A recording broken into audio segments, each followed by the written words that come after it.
Recuerda darle like, suscribirte y activar la campanita. El saludo cordial para los amables oyentes de Nuestro Oxígeno, la vida en nuestro medio. ¿Han escuchado ustedes hablar de la vaquita marina? La vaquita marina es una especie única y emblemática de México que merece ser protegida y conservada. Su extinción no solo significaría la pérdida de un patrimonio natural y cultural, sino también un grave impacto en el funcionamiento del ecosistema marino del Golfo de California. Para reflexionar sobre este tema, estamos conectados justamente con la Ensenada, Baja California, México, y para nosotros es un honor tener hoy al doctor Lorenzo Rojas Bracho. Él estará con nosotros en un instante para que reflexionemos y conozcamos un poco más sobre este maravilloso ser que merece la ayuda de todos, la conservación, el que logre la reproducción y que aumente y recupere nuevamente su población. Nuestro oxígeno, con un mensaje de amor para ti. Saludamos y damos la cordial bienvenida a Marian. Carlos Alberto, muchas gracias. Un saludo cordial para usted y para todas las personas que nos escuchan.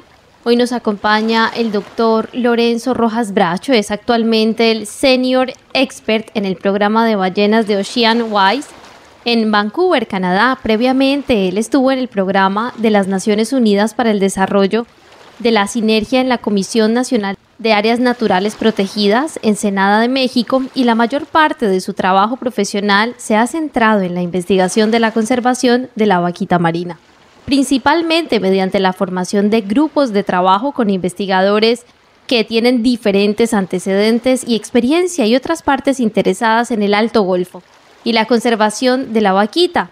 Él preside el Comité Internacional para la Recuperación de la Vaquita, SIRVA, para asesorar al Gobierno de México sobre las medidas de conservación para la recuperación de esta especie. Él es miembro del Grupo de Trabajo sobre Mamíferos Acuáticos del Consejo Científico de la Convención de Especies Migratorias dentro de la Unión Internacional para la Conservación de la Naturaleza, UICN, y es miembro del Grupo de Especialistas de Cetáceos de la Autoridad de la Lista Roja, del Grupo de Trabajo sobre Áreas Protegidas para Mamíferos Marinos y del Grupo de Planificación Integrada de la Conservación de los Cetáceos. Hasta este año presidió el Comité de Conservación de la Comisión Ballenera Internacional y también ha recibido varios reconocimientos internacionales, entre ellos el de BBC Inspirations Award, también la ROE 3 Memorial Award from the Society for Conservation Biology y el de la Society for Marine.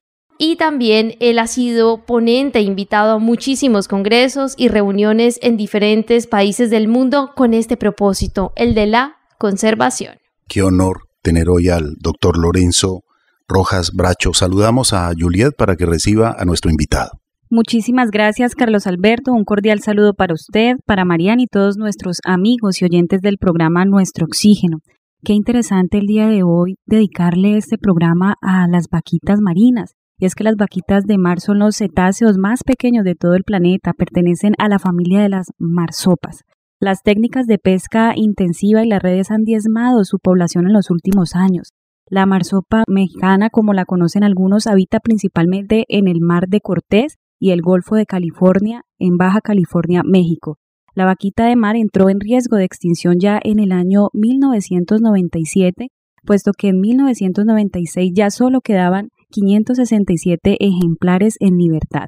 Y para hablar de esto y mucho más nos acompaña hoy el científico mexicano Lorenzo Rojas Bracho. Es uno de los principales defensores de la vaquita marina. Nos contará todo acerca de este maravilloso cetáceo, cuáles han sido sus investigaciones, su ardua labor realizada durante más de 2 décadas dedicada a la vaquita marina. Veremos también cuáles son sus principales amenazas y al día de hoy cuál es la labor que se sigue realizando para su conservación y si hay noticias positivas y óptimas para su supervivencia. A nuestro invitado, el científico Lorenzo Rojas Bracho, le damos un cordial saludo y bienvenido. Muchísimas gracias por la invitación, es un placer estar con ustedes y saludos al auditorio de todos los amigos colombianos y aquí estamos para lo que se les ofrezca. Pues muchas gracias. Para nosotros un honor tenerle hoy en el programa por todo este gran trabajo, toda una vida dedicada a la investigación, a la conservación. Doctor Lorenzo Rojas Bracho, ¿podría compartirnos información sobre la situación actual de la vaquita marina en cuanto a su población y hábitat, por favor? Sí, claro. La vaquita era, claro que era una especie que estaba amenazada y en peligro, y desde que el descubrimiento de la vaquita se encontraron unos cráneos. El doctor Norris, que es el que describió la especie, una especie desconocida para la ciencia por lo menos, y la mayor parte del mundo, entonces se encuentran los cráneos medio traqueteados, como decimos aquí, o sea, no estaban completos, pero con los que 3 o 5, ya no me acuerdo que encuentra, logra decir hay una especie nueva, le pone Phocena sinus, que es marsopa de un golfo, porque estaba en el Alto Golfo, o de una bahía, según la traducción de sinus, y nos tardamos muchos años en saber varias cosas. Una, físicamente cómo era la vaquita. Pasaron casi 32 años de que la descubrieron a saber exactamente cómo es físicamente. Y aprovecho para describirla rápidamente. A veces le dicen el panda del mar, porque tiene unos parches negros alrededor de los ojos, pero también tienen el hocico, y es una especie muy chica, 1.5 metros, una de las más chicas o la más chica de los cetáceos. Entonces, de ahí a pasar a cuánto había, no sabíamos cómo hacerle. Hubo varios intentos para estimar la abundancia. Nosotros estimamos la abundancia. ¿Qué quiere decir eso? Que nosotros hacemos cálculos estadísticos para saber cuántos animales hay, porque no podemos hacer un censo, no podemos contar uno por uno y decir hay tantos. Y eso es en general en todas las poblaciones de animales silvestres, pero con mayor razón ballenas, delfines y marsopas, porque parte de su vida la pasan abajo del agua. Entonces, tienes que usar la estadística para poder estimar cuántos animales hay. Y si hubo varios intentos de saber, como es muy tímida, cualquier ruido la hace que huya o se sumerge a un lado y luego no sabes por dónde va a volver a emerger. A diferencia de otros animales, de otros mamíferos marinos, delfines, que saben que se sumen en un lado y van a salir adelante o en el mismo sitio. Él tiene un comportamiento más errático, más difícil de predecir. Entonces, uno de los primeros trabajos que se hicieron fue estimar la abundancia con veleros que no funcionaron, con embarcaciones menores no funcionaron. Hubo hasta la idea de usar un globo. Entonces subieron al globo unos investigadores, ya elevaron el globo, y en una de esas se perdió el cabo del globo y la embarcación que lo venía jalando, y bueno, hubo que salir corriendo y tomar medidas de emergencia. Entonces siempre estaba la duda cómo hacerlo. Y en un crucero que estaba de investigación para estimar las poblaciones de mamíferos marinos en el Golfo de California, coincidió que llegaron al área donde estaba la vaquita y aprovecharon esos días para hacer una estimación teniendo una embarcación grande con unos binoculares que le decimos big eyes, que son 25X o 20X, y te permiten ver muy lejos, a 1,5 kilómetros o 2 kilómetros, a los organismos, y vimos que eso funcionaba. Entonces, de ahí ya teníamos mejores embarcaciones, mejores binoculares, sabíamos que eso era lo que funcionaba. Y entonces empezamos a trabajar ya en la estimación de abundancia. La primera que hicimos, ya estando yo a cargo, fue de menos de 600 animales, pero no habíamos podido recorrer todas las áreas. Luego hicimos la siguiente estimación, porque además necesitas el poder estadístico, entonces no puedes hacerlas año con año porque no detectarías los cambios de una especie que se reproduce, o en aquel entonces por lo menos pensamos que solo producía una cría cada 2 años. Y luego hicimos otro crucero, estimamos más o menos 250, y ahí estábamos todos súper tristes de que se nos estaba viniendo abajo la población. Y lo que pasó finalmente es que ese es un mensaje importante. Cuando no haces tu tarea en el momento en que la necesitas en la conservación, o sea, si no tomas las acciones de conservación en el momento, cualquier evento inesperado te puede llevar a la especie a la extinción. Es por eso es importante actuar al momento. Es un poco como las enfermedades. Si la detectas a tiempo, la curación es fácil. Si la detectas tarde, la curación es espantosa. Es la medicina más amarga. Entonces, en el 97 estimamos menos de 600. En 2008, 245, me parece. Y luego, a la siguiente que hicimos, estimamos alrededor de 60 en el 2015. Y eso coincidió con esto que digo de la medicina amarga y un evento inesperado, y fue la demanda de lo que nosotros decimos aquí el buche de totuaba. La totuaba es un pez muy grande, casi en sus mejores épocas, antes de que hubiera sido sobrepescada, llegaba a medir 2 metros de longitud y a pesar cerca de 100 kilos. El buche es la vejiga natatoria, que es un órgano lleno de gas que les permite a los peces flotar. Y ese tiene uso en la medicina tradicional china. ¿Esa es la que le llaman la corvina blanca? No, es totuaba, es pariente de las curvinas, pero esta es la totuaba y es endémica del Golfo de California. Y en 1975 estuvo tan sobrepescada que decidieron cerrar la pesquería. Pero, como sucede en nuestros países, eso de la cerrada fue en papel, ¿no? Se siguió habiendo pesca de totuaba, pero se disparó con la demanda del buche de totuaba en China. Los chinos ya conocían la totuaba porque los pueblos o las comunidades pesqueras del Alto Golfo de California se formaron o se constituyeron gracias a la pesca de totuaba, y el buche se las vendían a las comunidades chinas en México y sobre todo en California. Entonces los chinos ya sabían de ella y por alguna razón que no entendemos muy bien, pero se disparó la demanda. Sabemos que los chinos usaban el bajabá, que es un primo hermano de la totuaba, y está yéndose a la extinción también, pero no fue que se acabara el bajabá para que los chinos vinieran a México a buscar la totuaba. Yo hice un viaje a Hong Kong, porque Hong Kong y China continental son los consumidores del buche de totuaba, y nos encontramos con unas biólogos y ahí me dijeron que ellas, el nido de golondrina que tiene más o menos las mismas propiedades o las supuestas propiedades médicas de la medicina tradicional china con el buche de totuaba, estaban muy tóxicos por los pesticidas y entonces pasaron a consumir el buche de totuaba, que era el equivalente, sin que ellas supieran que estaba en peligro de extinción. Pero esa es una de las cosas que sabemos, pero lo que entendemos, y eso al rato paso a eso, es que las redes que usan para pescar totuaba, la luz de malla, es decir, los cuadritos de la red, si pensamos una red de tenis, de la luz de malla, esos cuadritos, es del tamaño de la circunferencia de una vaquita. Entonces son las más letales, las redes más letales, y eso se ha convertido en el reto más grande para la vaquita. Y cuando se dispara esta pesca ilegal por la demanda en los mercados negros de China y Hong Kong, porque está prohibido su tráfico, de acuerdo a la autoridad CITES, que es la que regula el comercio de especies amenazadas y en peligro, pasamos de esos 245 en 2008 a 59 o 60 en 2015, como había mencionado. Y en un trabajo que estamos haciendo, nos juntamos todos los investigadores en un local y de repente había para 2016 la estimación de abundancia era de 30.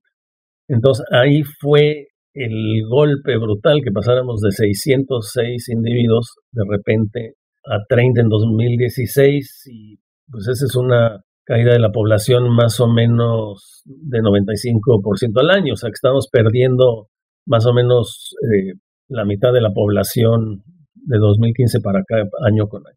Entonces, ahí buscamos hacer otras medidas urgentes, que si quieres luego las platicamos, pero para contestar la pregunta de cuántas hay, es muy difícil ahorita decirlo, porque para que nosotros estimemos el número de vaquitas sobrevivientes, lo que tenemos que hacer es, con unos equipos acústicos que detectan los ruidos que hacen la vaquita o clic, estimamos cuál es la tendencia de la población. Entonces, sabemos cuántos había originalmente cuando hicimos nuestros primeros cruceros y cuánto declinó la población, entonces podemos decir, bueno, pues quedan más o menos tantas. Y siempre tienes un intervalo de confianza, que quiere decir que como no sabes exactamente, puede haber en el tamaño de la población hay un número, es decir, hay 256 vaquitas con un intervalo de confianza entre 80 y 300 o lo que sea, inventando ahorita los números. Pero al no tener los equipos acústicos, ¿por qué? Porque nos lo robaron los pescadores ilegales. A la hora de este comercio a China, el buche de totuaba puede alcanzar precios por encima de la cocaína y muchas otras drogas, del oro, de la plata. Hay reportes del buche de totuaba que en una subasta alcanzó $100,000 un kilogramo, una subasta en China obviamente. Entonces, eso claro atrajo al crimen organizado, que se han ido apoderando del Alto Golfo, y ahí es cuando ya empezamos a perder una cantidad brutal de equipos acústicos. Entonces no podemos estimar ahorita el tamaño de la población de vaquita. Y para mí, no para todos, pero para mí es lo menos importante. Para mí lo más importante es monitorizar a los número de individuos que quedan, porque son muy importantes conservarlos, porque estos son los individuos sobrevivientes a esta brutal reducción de la población por redes de pesca. Y son los que saben o cómo evitarlas o tienen alguna conducta que les ha permitido sobrevivir.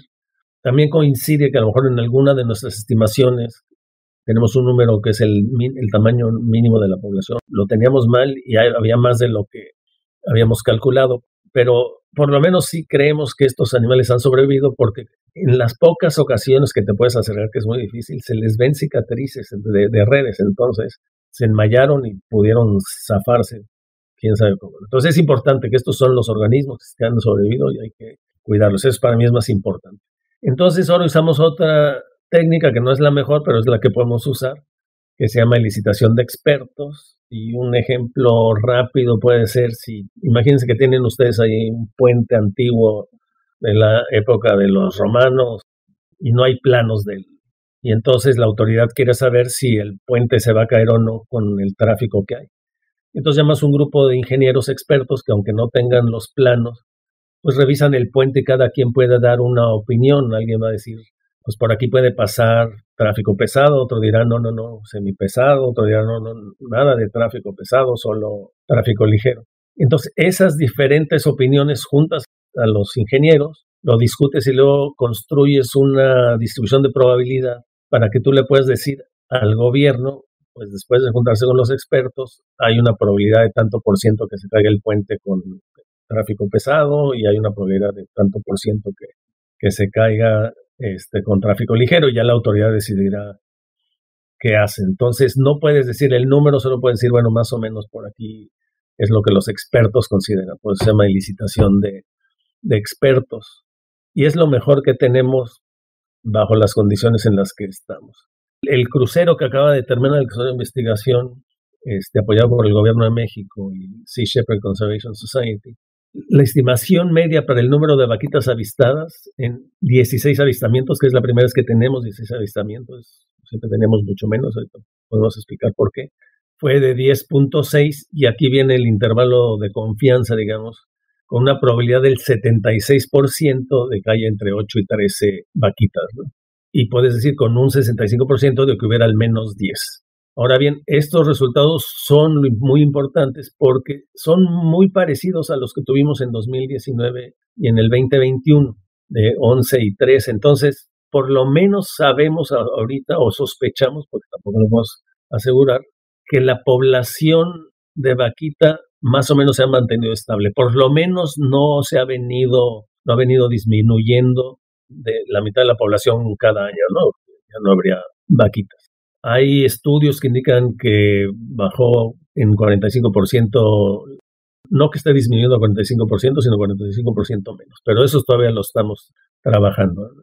Pero definitivamente, doctor Lorenzo Rojas, lo más importante es que allí en Baja California, donde es el hábitat natural de la vaquita marina, pues es necesario que se eliminen las redes donde mueren por captura incidental, como usted nos lo estaba diciendo, y afortunadamente creo que ya se han venido tomando medidas para poder lograr proteger una gran área donde ellas pueden reproducirse, donde ellas pueden estar prácticamente tranquilas, porque sería una vergüenza no solamente para México, sino para el mundo, que perdamos otra especie más de las tantas que hemos perdido, y sobre todo esta que es emblemática para México. Sí, así es. El Comité Internacional para la Vaquita, la Comisión Ballenera Internacional, la Unión Internacional para la Conservación de la Naturaleza y otras más, le han venido insistiendo al gobierno de México que si quieren evitar la extinción de la vaquita, por lo menos el Comité Internacional para la Recuperación de la Vaquita, el CIRVA,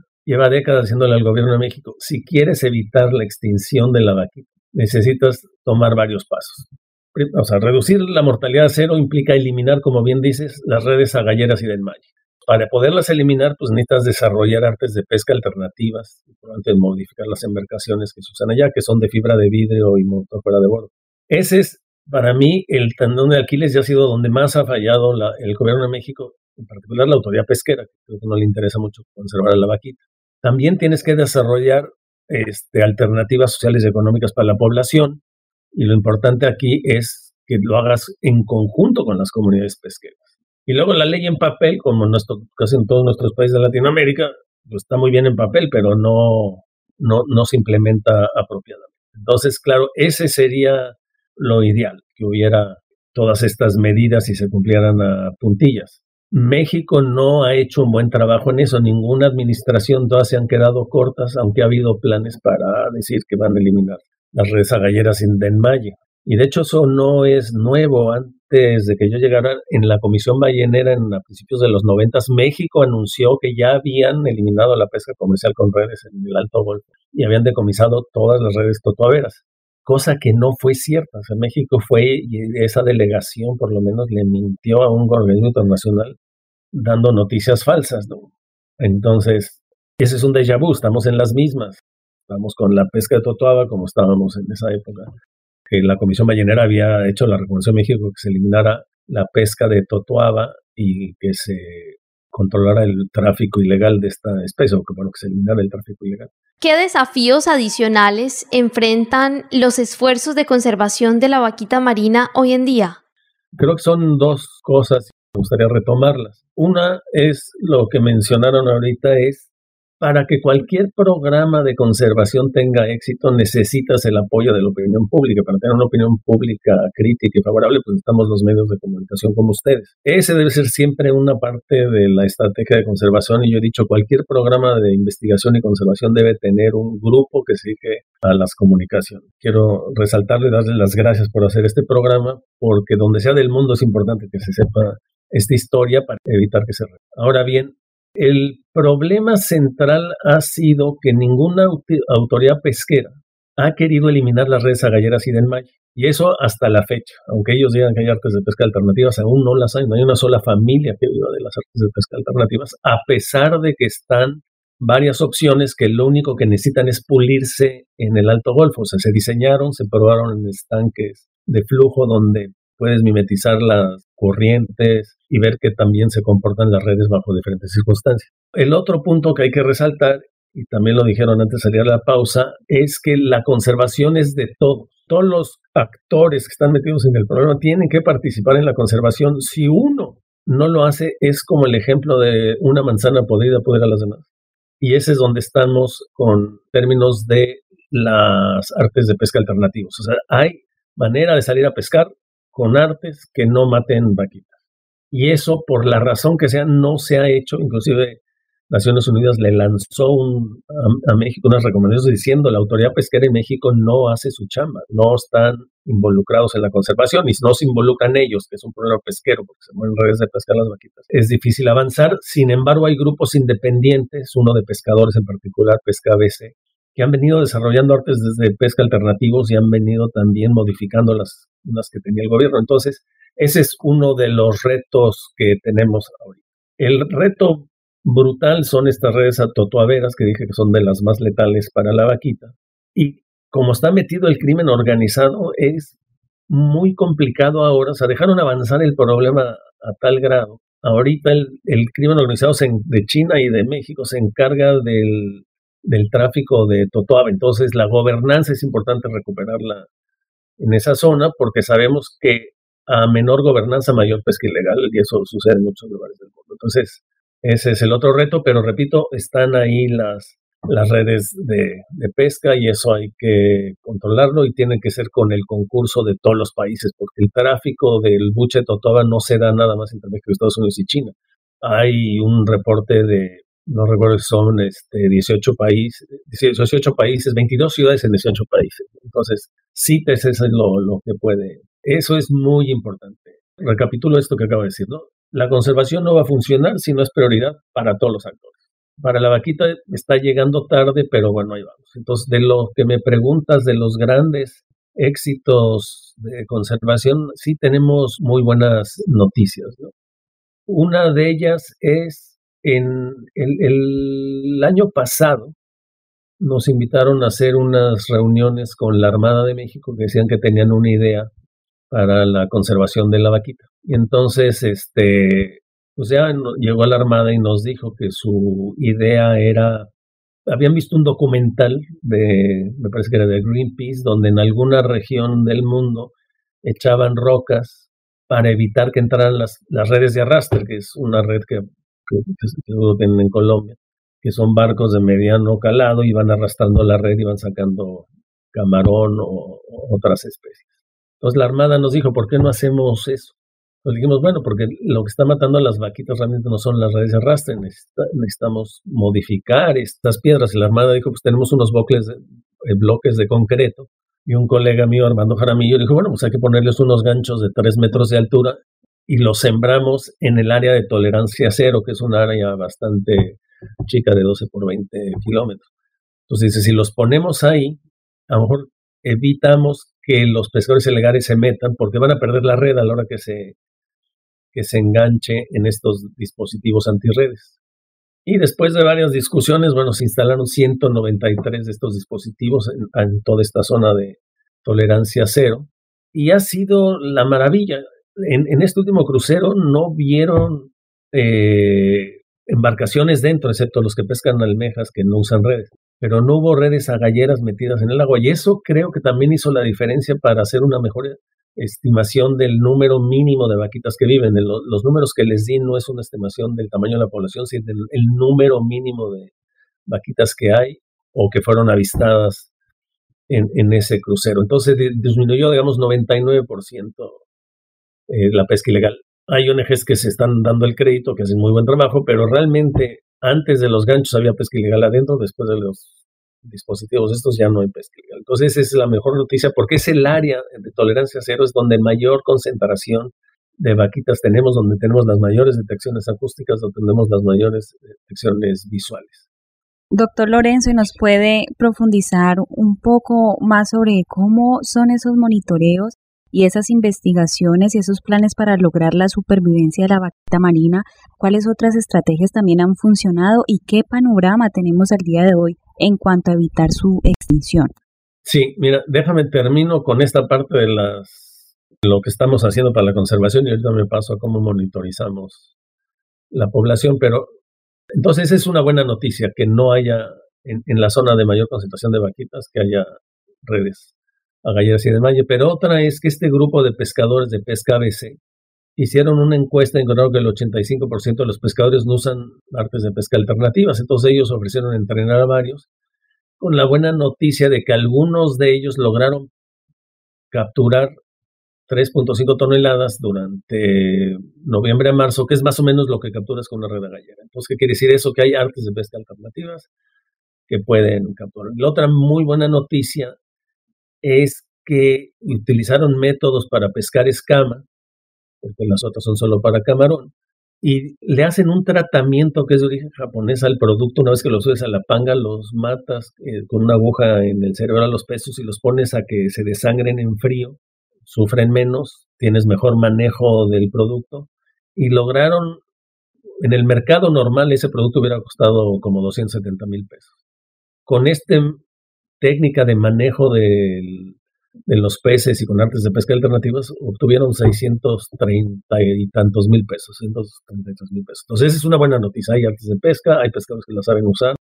Ahora, es muy importante en un programa de conservación monitorizar la población. Tenemos dos métodos que con el tiempo fuimos desarrollando. Uno es el tradicional, pones una embarcación grande y llevas observadores que son expertos en identificar mamíferos marinos en el agua. De eso viven y hacen cruceros en Rusia, en Estados Unidos, en Canadá. Y nosotros fuimos construyendo y formando un grupo de observadores internacionales que pueden identificar vaquita fácilmente porque a veces es medio complicado identificarla en el mar. O sea, piensas que sale unos segundos arriba, ves la aleta dorsal y se mete. Ahí tienes que decir si es vaquita o no es vaquita. Desde los 90 estamos con este grupo, ¿no? Que también lleva años con nosotros. Entonces tienes estos binoculares Big Eyes, ojos grandes, que mencioné al principio, que te permiten detectar las vaquitas a una distancia antes de que reaccionen al ruido del barco y las perdamos.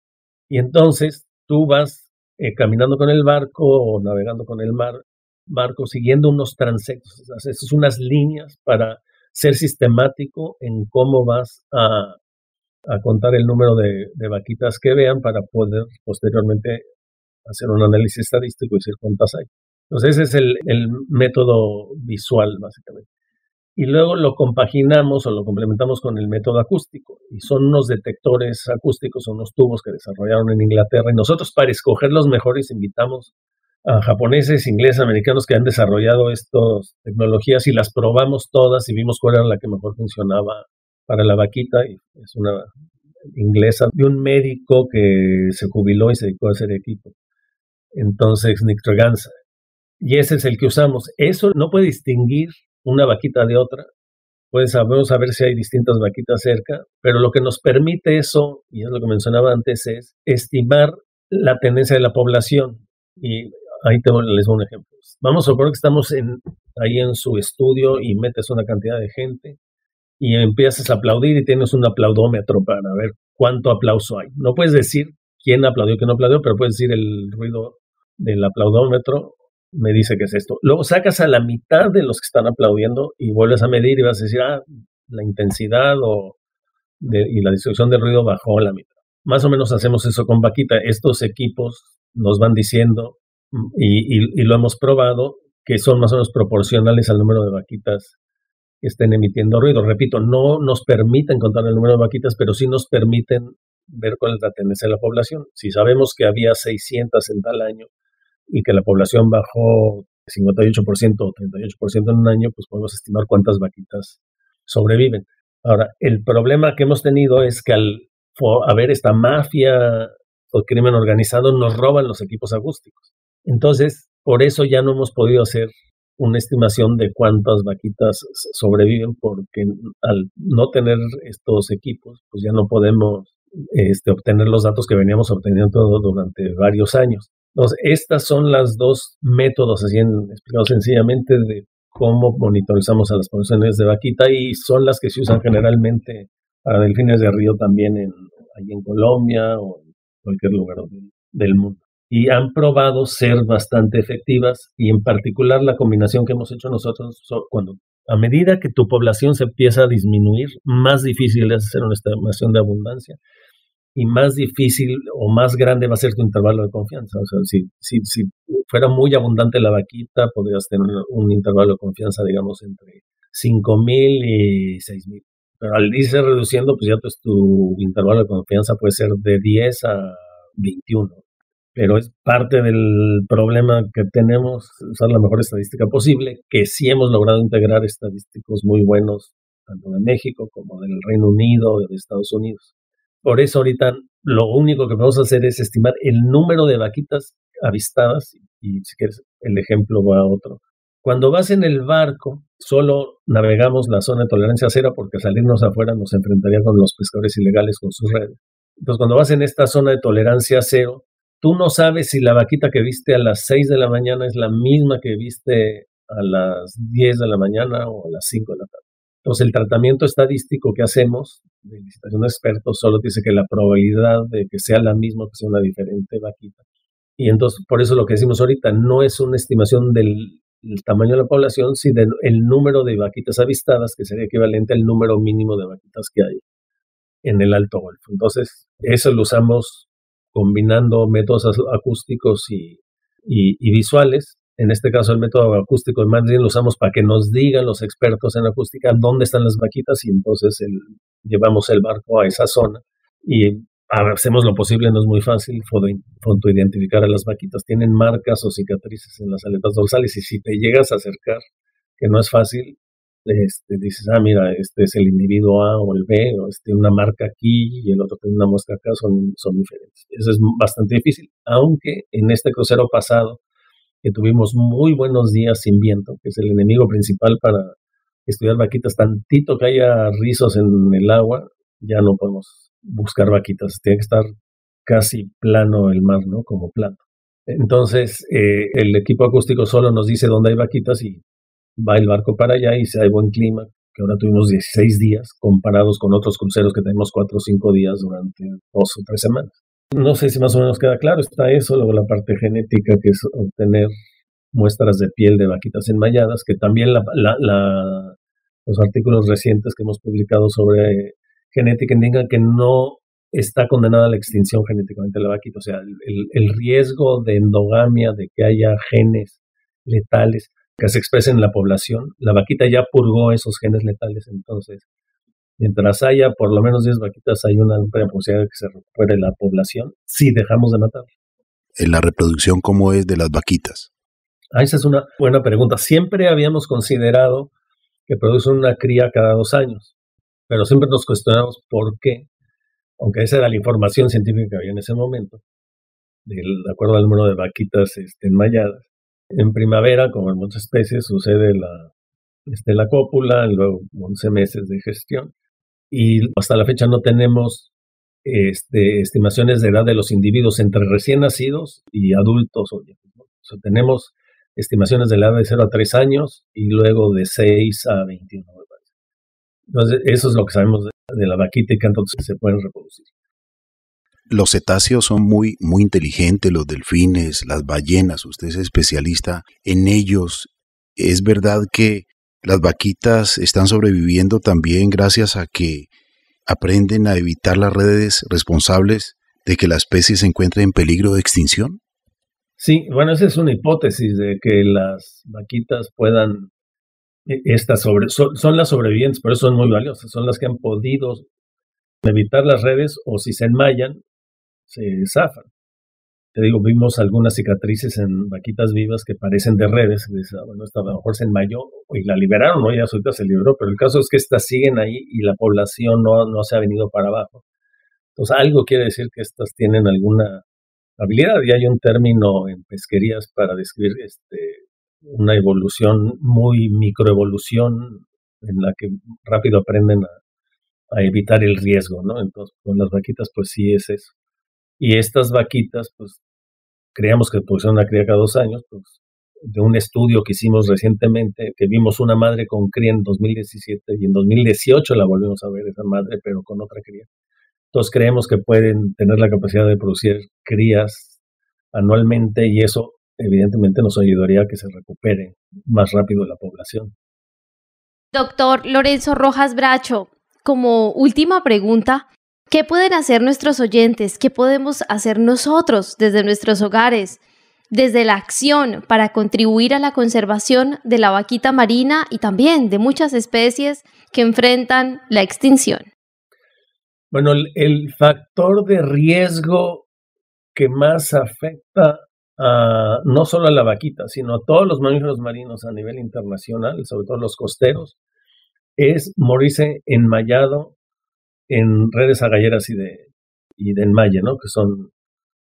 Ese es el enemigo para todos los mamíferos marinos, pero también para otras especies como tortugas, tiburones. Entonces hay que ser un consumidor, cuando es posible, consciente, ¿no? En nuestros países es más difícil, pero cuando puedes elegir comer, digamos, camarón o algún langostino que sabes que no se pescó con redes agalleras, hay que darle preferencia a eso. O sea, hay que pasar a ser un consumidor responsable. Y eso se aplica no solo en productos pesqueros, en todo lo que consumimos, tratar de evitar aquellos que dañan a la naturaleza cuando sea posible, pero que en nuestros países a veces no nos enteramos de eso, ¿no? Y en el caso particular de la vaquita, yo creo que este programa que hacen ustedes es central para difundir el problema de la vaquita, que puede ser el problema de otras especies. En Colombia tienen problemas con los delfines de río, tienen un excelente investigador en Fernando Trujillo que hace cosas espectaculares. Entonces, también tenemos que evitar nosotros aquellos productos que contaminan. Todo lo que afecta al ambiente, hay que ser un consumidor responsable, no hay de otra. Ya vimos los problemas de cambio climático. Ahora bien, en el caso de vaquita también se puede hacer que los radioescuchas o organizarse y mandarle cartas al embajador de México en Bogotá diciendo, pues estamos preocupados, hay que salvar a la vaquita, pero muy importante, tienes que salvar a la vaquita y al mismo tiempo que los pescadores puedan hacer su vida. O sea, no es conservación si salvas a la vaquita y afectas a los pescadores. Entonces, ahí es uno de los retos. Que digo, afortunadamente hay redes de pesca. Ahora necesitamos otra autoridad pesquera, porque las que de ahorita nomás no dan pie con bola. Y una carta diciéndole, pues, señor embajador, con todo respeto, somos un grupo de estudiantes, o lo que sea, que vemos con preocupación en la vaquita, y esas cosas que pueden sonar mínimas, de repente llegan a tener efectos importantes. Y creo que volviendo a lo del consumidor, pues como consumidor también hay que exigirles a las autoridades, queremos saber de dónde viene este producto y cómo se pescó, que haya trazabilidad de los productos pesqueros. Digo, no es fácil, pero hay que empezar en algún momento dado, porque esto se puede poner peor en el futuro. Entonces, cualquier granito de arena ayuda. Pues muchas gracias a nuestro invitado hoy, al científico mexicano, el doctor Lorenzo Rojas Bracho, desde Ensenada, Baja California, México. Lo mejor de lo mejor para usted, y le enviamos a usted un fuerte abrazo, muchas bendiciones para que siga adelante. Gracias por este gran trabajo que ha hecho por esta especie que está amenazada, que está en peligro de extinción, por estos pocos individuos. Felicitaciones por este gran trabajo, y que siga esa fuerza, esa energía para seguir salvando a la vaquita marina. Gracias, Carlos, Juliet y Marian. Gracias a todos y al auditorio, que espero no haber hecho una exposición muy acelerada, pero me entra la pasión y hablo muy rápido. Gracias por la invitación. Doctor Lorenzo Rojas Bracho, gracias. A nuestros oyentes también les agradecemos y les recordamos las redes sociales: Facebook, Nuestro Oxígeno Oficial, Gaia Tierra Viva, portales web www.nuestrooxigeno.com, www.gaiatierraviva.com, donde pueden escuchar nuevamente este programa en www.caliradio.co, y recuerden que también nos pueden contactar a través del WhatsApp al 316-830-6307. Estamos en TikTok como Nuestro Oxígeno Ofi, Gaia Tierra Viva, y los canales de YouTube Nuestro Oxígeno Oficial y Grupo Musical Para Vivir Contento. Gracias, Marian. Doctor Lorenzo, ¿hay alguna página que ustedes tengan de donde están sus publicaciones, sus investigaciones, para que la gente se conecte un poco más con la conservación de la vaquita marina? Hay una organización que se llama Viva Vaquita, que está en Estados Unidos, y ellos tienen todas las publicaciones listadas ahí. Luego también está la de la National Marine Mammal Foundation, que es la Fundación Nacional de Mamíferos Marinos. Tienen Vaquita CPR, donde también hay información. Y luego, muy importante, la de la Unión Internacional para la Conservación de la Naturaleza, que es el grupo de especialistas en cetáceos, que es el Cetacean Specialist Group, y ahí también viene información de vaquita. Lamentablemente mucho está en inglés, y bueno, pues es como funciona la ciencia, pero bueno, esas son las páginas, yo creo que principales. Pues muchas gracias. El doctor Lorenzo Rojas Bracho es el principal defensor de la vaquita marina, una especie con una poca población, y por ello todos debemos sumarnos en voluntades para salvar a esta especie marina, la vaquita marina. La vida en nuestro medio, nuestro oxígeno. Recuerda que si quieres escuchar más contenido como este, educativo, debes darle like, suscribirte y activar la campanita para que te lleguen todas las notificaciones.